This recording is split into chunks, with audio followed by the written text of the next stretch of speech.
гар өвддөг юм байна.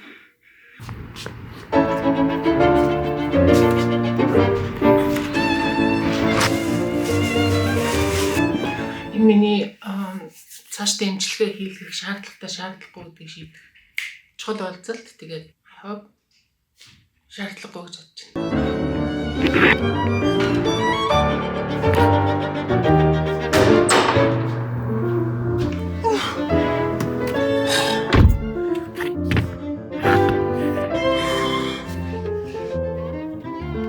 Бүх шинжилгээнийхээ хариуг сонслоо. Эмчтэйгээ уулзлаа. Тэгээд дахиад намайг юм хэрэггүй. Дараагийн үзүүлэх цагаа бас тоосонгүй. Албиасаар би эмнээс гарлаа. Би 3 жилийн өмнө нойр болчихсон хроник архаг өрөвслөөр би онцлогдоод тэгээд хэрэндээ бол маш их завсан physically, mentally би организм бөгөөд дээрэс нь сэтгэл санаагаар айгүйх завсан. Яагаад сэтгэл санаагаар завдаг вэ гэх юм бол ер нь нойр болчихсон архаг өрөвсөлтэй хүмүүс сэтгэл санааны хувьд маш ихээр хямардаг.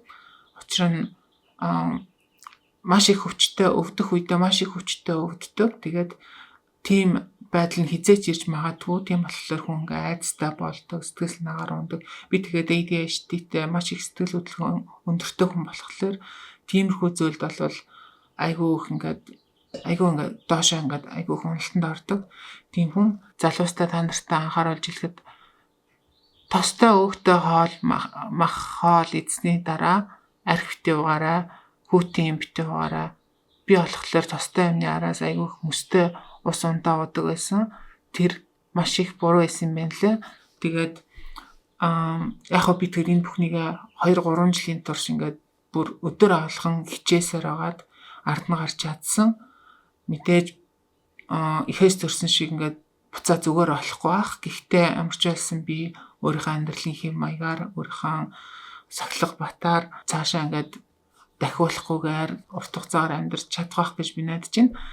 Тэгээд ийм үр дүнд хүрэхэд би яг юу хийсэн бэ гэвэл би нэг тийм амар олон зүйл хийгээгүй. Мэдээж хоолны дэглэм барьсан.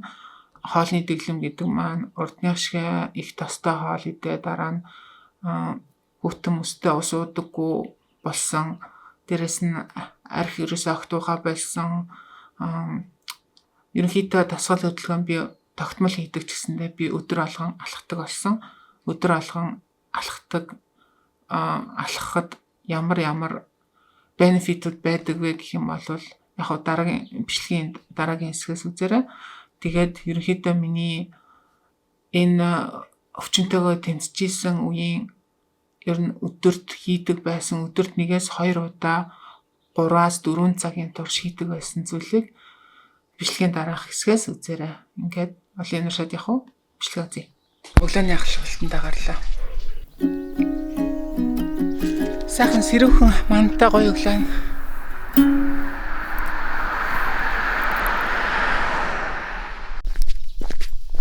Бүтэнсээ өдөр алхахлаар би өглөө алхацдаг. Оройн алхахлаар маргааш хичээлтэй хүүхдүүдэд бэлтэн хөргөж өгнө хоол унд гэсээр амжтдаг болохоор өглөө нь алхацдаг. Наа энд ийм хөрхөн уултай байгаа нь яамаа та. Алхах болгондоо би нуул руу гардаг байхгүй юу? Бас хөрхөн хөксөр. Тэгээд оройдоо алхахлаар энэ оройноос нь доошоо харахлаар хот айгуу гоё харагддаг. Ингээ гэрэл хасаад энэ хавьда хамгийн өндөр болно.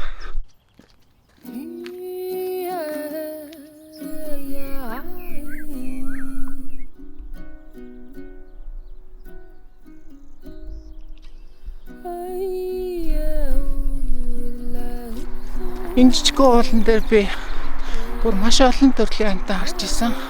Хамгийн сонирхолтой, хамгийн том амтан нь бол Cougar гэдэг энэ уулын баргадаг. Энэ ботноос мандрины хай сургаж байна.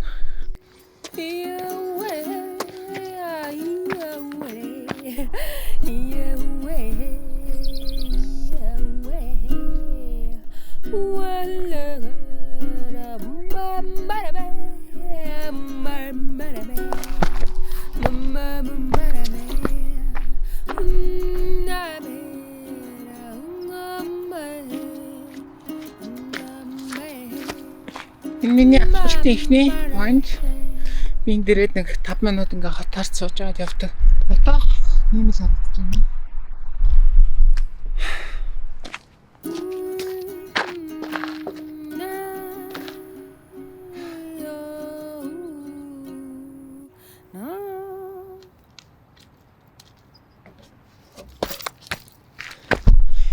Ингээд дараагийн point руу явна.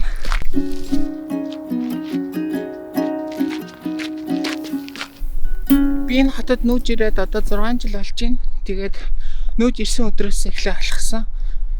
Одоо 6 жил бараг л өдөр болгон алхаж байна. Өглөөч алхана, оройч алхана.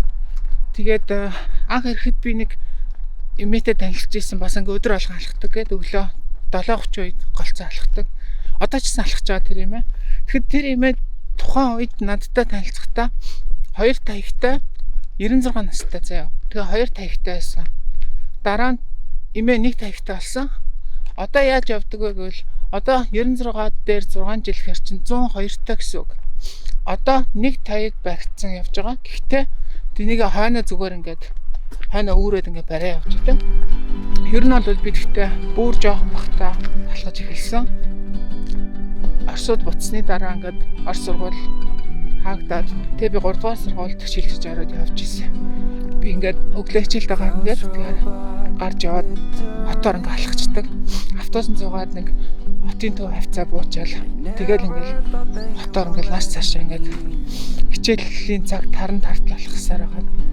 Тэгээ хичээлээ өнгөрөөгөөд тэгээд дараа нь автобусын зугаад гэрлэгээ харьцдаг байсан. Тэгэл ерөөсөө насан туршдаа би алхасан л та угнаа. Миний өдөр болгон алхдаг.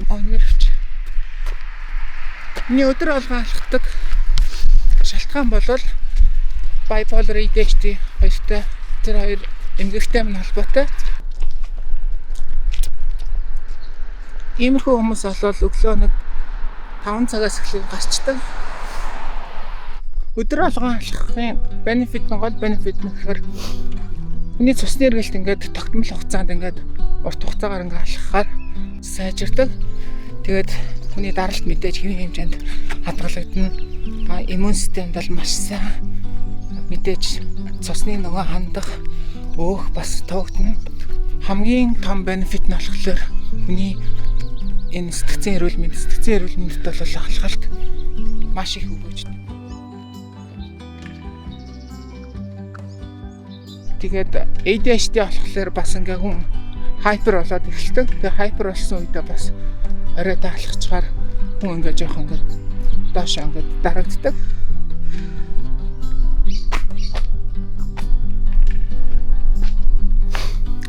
Botanic Garden. Энэ миний 2 дахь цаг энэ хаалгана.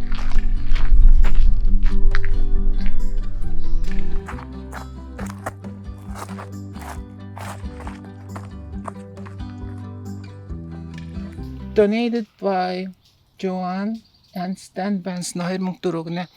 Энд болохоор иймэрхүү нийтийн сандал мандал одоо юу гэдэг нийтэд хэрэгцээтэй юм болохоор иргэдэн donation хийж ингэж байгуулдаг. Ерөөсө хотоос юм хийдэггүй.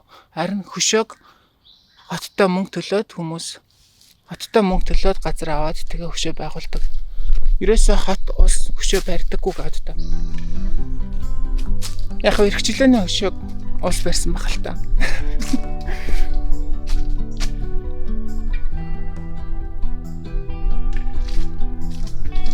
Donated in love and memory of Al Bandel, long-time garden volunteers from Team Don Juan. Donated by Conejo Valley Garden Club in honor of their 50th anniversary. Bob and Jackie Broomfield by their children from his friends. Gintniguan.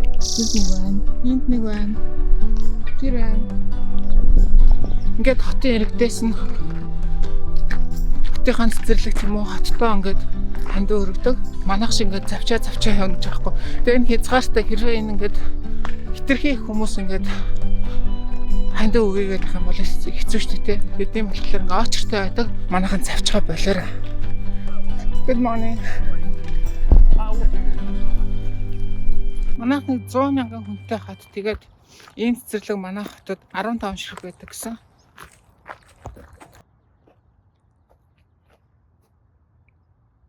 No way.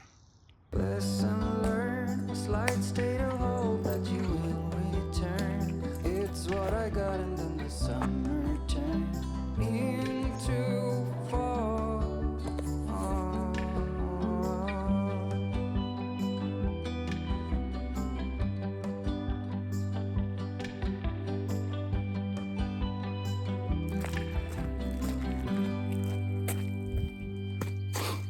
Найдан сандалтаар суугаад нарчиж